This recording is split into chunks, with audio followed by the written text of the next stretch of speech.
саволи навбатӣ. Номи ман Сантош ва ман аз Бангалораи Ҳиндустон ҳастам. Ман тиҷорати шахсии хурде вобаста ба маҳсулоти саломатӣ дорам.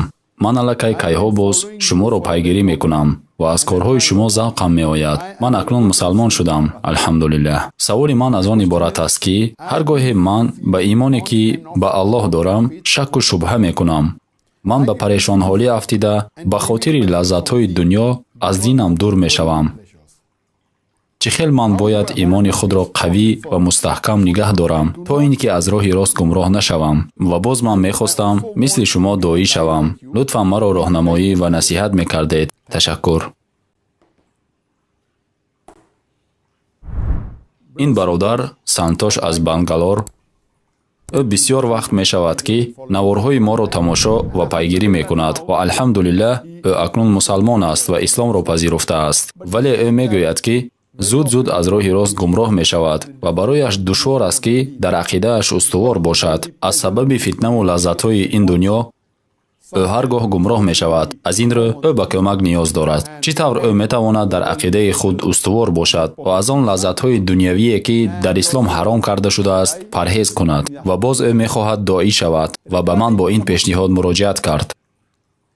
дар мавриди мусалмон бошад, чӣ тавре ки худат медонӣ, дар ин рӯзҳо тамоми дунё ба як деҳаи умумиҷаҳонӣ табдил ёфтааст ва дар баробари такмил ёфтани илму техника, инкишофи онҳо, шумораи фитнаву балоҳо низ меафзоянд. даъват кардан ба воситаи технологияҳои ҳозирзамон осонтар гардид, вале фитна бошад аз он ҳам зиёдтару зиёдтар. ҳамин тавр технология пайваста инкишоф меёбад. ба мисоли шабакаҳои иҷтимоӣ, фейсбук, ютуб, инстаграм ва ғайра. онҳо ҷиҳатҳои хуб низ доранд. мисол, шумо метавонед бо пахш кардани як тугма маълумот гиред. ҳамааш зери дасти шумост. агар шумо маълумотеро тариқи Google ҷустуҷӯ кунед, ҳатман дарёфт мекунед. агар шумо хоҳед маълумотеро дар бораи ислом донистан хоҳед, пас ин хеле осон аст. дар фарқ аз мисоли гузашта, агар дар Google ҷустуҷӯ кунед, пас ҷавобро пайдо хоҳед кард. ҳамин тавр ин ҳам ҷиҳати хуб ва ҳам ҷиҳати бад дорад, вале бадиаш аз хубияш ҳам дида зиёд аст. фитна дар шабакаҳои иҷтимоӣ аз чизҳои хуб ҳам дида бештар аст. пас мо мусалмонон бояд муроқиби он бошем, ки инҳоро барои ҳадафҳои хуб истифода барем, чӣ шабакаҳои иҷтимоӣ бошанд ва ё чизи дигар. ва ин ба шарофати технологияҳои ҳозирзамон рӯй медиҳанд. технологияҳо барои мо ҳаром нестанд, вале агар онҳоро барои ҳадафҳои ҳаром истифода барем, пас ман фикр мекунам, ки ин ҳаром аст. пас ман дар ҳақиқат бо ту розӣ ҳастам, ки фитнаҳои зиёде барои бисьёр чизҳо, барои лаззат ва ғайраҳо мавҷуданд. хуб, мо бояд сараввал он чизеро кунем, ки паёнбар моро ба он амр кардаанд. бо дӯстони нек бош. ва ҳадисе ки Расулуллоҳ саллаллоҳу алайҳи ва саллам дар он фармудаанд, мисоли ҳамнишини нек ва ҳамнишини бад мисли бардорандаи миск ва мисли оҳангар ҳаст. бардорандаи миск ё ба ту миск медиҳад, ё бӯи мискаш ба ту асар мекунад ва мисоли оҳангар бошад, ё либосҳоятро месӯзонад ва ё бӯи оҳанаш ба либосҳоят асар мекунад. ин ба он ишора мекунад, ки вақте ки шумо дӯстонеро гирифтед, пас бигзор ин дӯстони шумо аз ҷумлаи мусалмонони хуби амалкунанда бошанд ва аз дӯстоне ки аз ин мавзӯъ дуранд канорагирӣ кунед.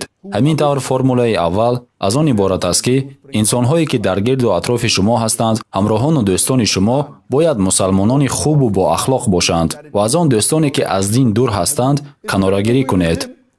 хуб, агар шумо дӯсте дошта бошед, ки 5 вақт намоз хонад, таҳаҷҷуд хонад, дар моҳи Рамазон рӯза гирад, рӯзаҳои нафлӣ гирад, садақа диҳад, ҳамеша аз Қуръону ҳадис сухан гӯяд, бо ин гуна дӯст будан беҳтар аст аз он дӯсти мусалмон ва ё ғайри мусалмоне ки шароб менӯшад, сигор мекашад, бо номаҳрамҳо гап мезанад, зино мекунад. пас сараввал нигоҳ кунед, ки доираи дӯстоне ки доред дар дин бошанд ва агар онҳо барои шумо кам бошанд, пас биравед ва шахсонеро пайдо кунед, ки ба ислом майл доранд ва дар фикри он бошед, ки аз он ҷойҳои тамошобобе ки вуҷуд доранд, бештар аз он шумо аз фаъолиятҳои исломӣ лаззат баред. мо медонем, ки айнан дар он ҷойҳо шабҳои рақсу бозӣ мегузаранд. онҷо мусиқӣ навохта мешавад. мусиқӣ ба шумо таассурот мебахшад ва шумо аз он лаззат мебаред ва шумо инро ба кайфу сафо табдил медиҳед. ҳоло ҳамааш вобаста аз як пахши тугма шудааст. вақте ки шумо осон дастрасӣ пайдо мекунед ба мусиқиҳо дар YouTube, ва ё дар фейсбук. Дастрасии хело осон ва қулай. Аз ин ро кӯшиш кунед ки хоҳиши худро ба чизе иваз кунед, ки ба шумо дар охират фоида меорад. Аллоҳ мегӯяд, агар ту барои дунё кӯшиш кунӣ, пас Аллоҳ бароят дунёро медиҳад, вале охиратро не. Агар ту ба охират кӯшиш кунӣ, пас Аллоҳ ба ту на танҳо охират, балки дунёро низ медиҳад. Маҳз ба ҳамин хотир мо дуо мекунем. беҳтарин дуо дар сураи Бақара, сураи 2, ояти 201 ҳаст ки Аллоҳ мегӯяд: ربنا آتنا في الدنيا حسنة وفي الآخرة حسنة وقنا عذاب النار. Парвардигоро, ба мо дар дунё некӣ ато кун ва дар охират низ некӣ ато фармо ва моро аз азоби оташ нигаҳ дор. Як оят пеш аз ин мо бисёриҳо ин дуоро медонем, вале бисёриҳо ояте ки пеш аз ин аст намедонанд. Дар ояти пеш аз ин гуфта шудааст ки агар шумо дунёро бихоҳед, Аллоҳ бароятон онро медиҳад, вале охиратро намедиҳад. Беҳтарин мусалмон ҳамонест ки бо ин дуо ба Аллоҳ муроҷиат мекунад: Парвардигоро, ба мо дар дунё некӣ ато кун ва дар охират низ некӣ ато фармо ва моро аз азоби оташ нигаҳ дор. Дар ин дуо се чиз аст. Аввал, дар дунё некӣ ато кун. Дуюм, дар охират некӣ ато кун. Ва сеюм, маро аз азоби оташ нигаҳ дор. ҳамин тавр шумо воқеан се чизро пурсон шудед. Аз ин се якеаш барои ин дунёст ва дуи дигарӣ барои охират. аз ин рӯ вақте ки дуо мекунед, муроқиби он бошед ки барои охират бисёртар дуо кунед аз барои дунё дида. Инак яке аз уламо гуфтанд ки ҳатто дар ин ҳолат мо аз ҷониби Аллоҳ дастур мегирем ки аз се ду қисмати дуоро барои охират кунем ва аз се як қисматашро барои дунё. Ин маънои онро надорад ки мо фақат ва фақат барои дунёямон дуо кунем. Агар шумо танҳо барои дунё дуо кунед, пас Аллоҳ бароятон дунёро медиҳад, вале охиратро не. Агар шумо барои охират дуо кунед, Аллоҳ таоло ҳам ину ҳам онашро медиҳад. аз ин рӯ маслиҳати ман барои ту бародар Сантош, дар фикри он бош ки дӯстони ту мусалмони хуби амалкунанда бошанд, ки дар як рӯз 5 вақт намоз хонанд, таҳаҷҷуд хонанд, рӯза доранд, закот диҳанд ва суханони нек гӯянд ва шуморо даъват ба гӯшт додани маърузаҳои даъватчиёне кунанд ки ба шумо таассурот мебахшад ва боз маърузаҳои илмӣ хонанд ки шуморо бовар кунонда тавонанд ва чӣ қадаре ки онҳоро зиёд гӯшт диҳӣ, ҳамон қадар муроқиб мешавӣ ки аз гуфтаҳои онҳо пайравӣ кунӣ. муроқиби он бош ки 5 вақт намозатро бо ҷамоат дар масҷид хонӣ. ин фарз аст. аксари мардум намоз мехонанд, вале онро бо ҷамоат намехонанд. баъзе мардум дар хона мехонанд, вале дар масҷид на. ба қавли имом Заҳабӣ, нахондани намоз дар масҷид ин гуноҳи кабира мебошад. агар инро накунед, гунаҳкор мешавед. имом Заҳабӣ нахондани намоз дар масҷидро бе ягон узри шаръӣ гуноҳи кабира гуфтаанд. барои ҳамин аз ту хоҳиш мекунам ки 5 вақт намозатро дар масҷид бо ҷамоат бихонӣ. ва тасаввур кун, ҳаёти ту метавонад ба дигар самт иваз шавад.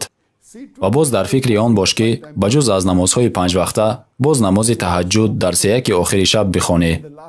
ва пайғамбар алайҳиссалом гуфтаанд: беҳтарин намоз баъди намозҳои 5 вақта ин намози шаб мебошад.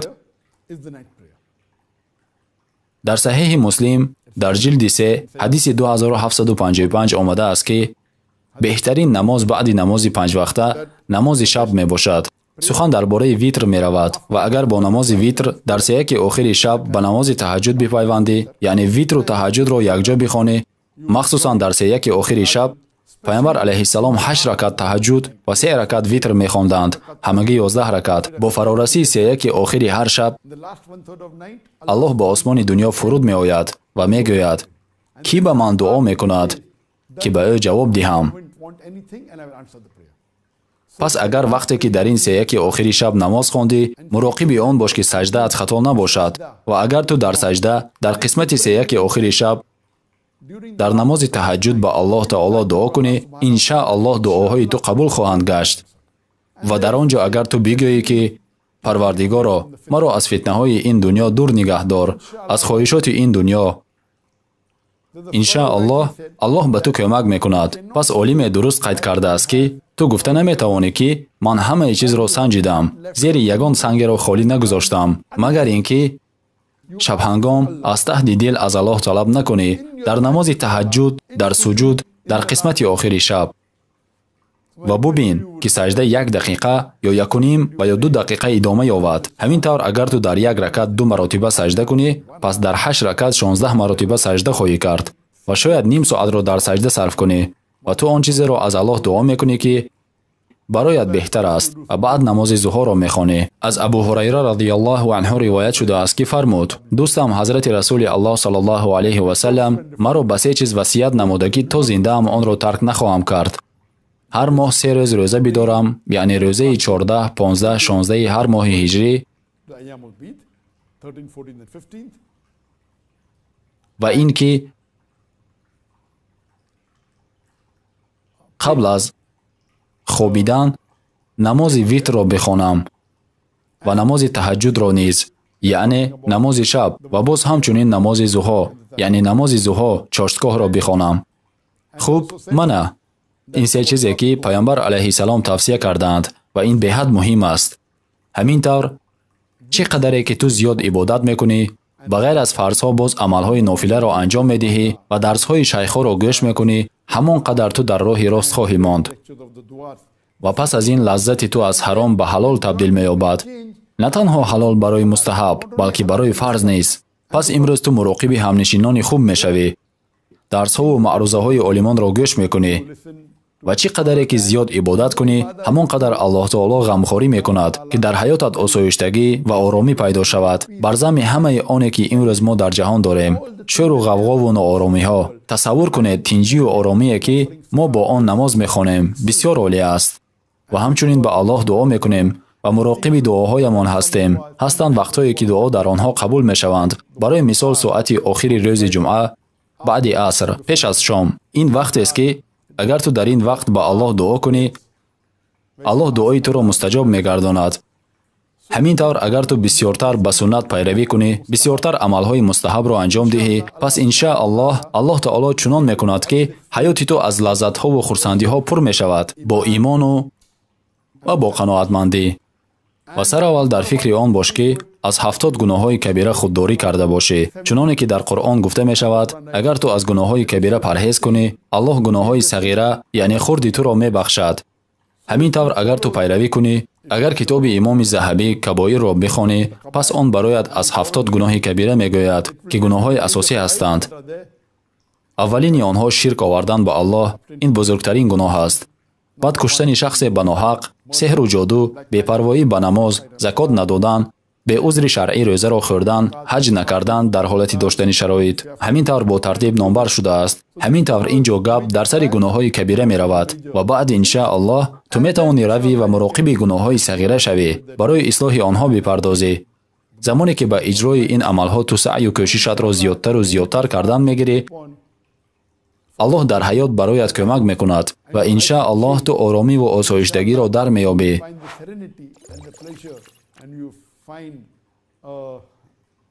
ва ту қалби салимро дар меёбӣ ки қалби сокину ором аст. иншааллоҳ.